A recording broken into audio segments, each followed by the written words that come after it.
Kailangan bang nakasuot ng puti ang bibinyagan?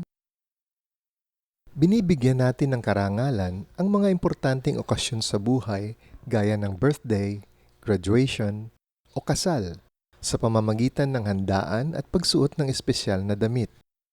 Ang binyag ay ang pinakaimportanteng okasyon sa buhay. Ito ay ang araw kung kailan nagiging anak ng Diyos ang isang tao at nagiging miyembro ng katawan ni Kristo. Ang bibinyagan ay pangkaraniwang pinagsusuot ng puting damit para sa pagtanggap ng sakramento. Gayon din ay dapat magbihis ng may respeto ang mga magulang, ninong at ninang at naayon sa okasyon sa simbahan.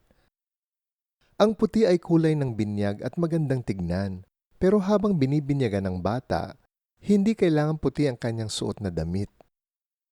Kailan binibihisan ng puti ang batang binibinyagan? Ito ay isinusuot sa bata pagkatapos ng mga ritual ng binyag, ang pagbuhos ng tubig, at ang paglalagay ng banal na langis. Binibihisan ng bata ng puti, tanda ng muling pagsilang niya kay Kristo. Ayon sa 2 Corinthians chapter 5 verse 17, siya ay isa ng bagong nilalang. Wala na ang dati niyang pagkatao. Siya ay bago na. At higit pa doon, binigyan ng Diyos ang bata ng karangalan, matawag siyang ama.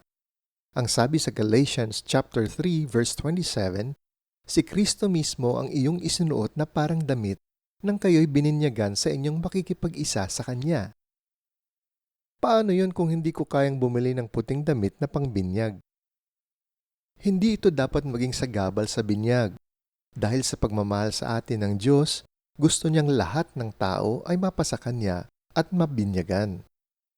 Kaya pumapayag ang ibang simbahan sa Pilipinas na sa halip na bihisan ng puti ang bata, ay maaaring patungan sa ulo ng puting belo o kahit na anong malinis na puting tela, pwedeng lampin o panyo sa ulo. Pagnilayan natin. Malinaw ba sa atin na tayo'y naging bagong nilalang nung tayo'y bininyagan? Tayo ba'y magandang halimbawa sa mga batang nasa ating pangangalaga? Tayo'y manalangin. Panginoon, ang laking karangalan na pinili mo kami at tinawag upang magpalaki ng batang bininyagan sa iyong simbahan. Sana'y bigyan mo kami ng kaalaman at kakayahan matupad ang misyong ibinigay mo sa amin. Amen.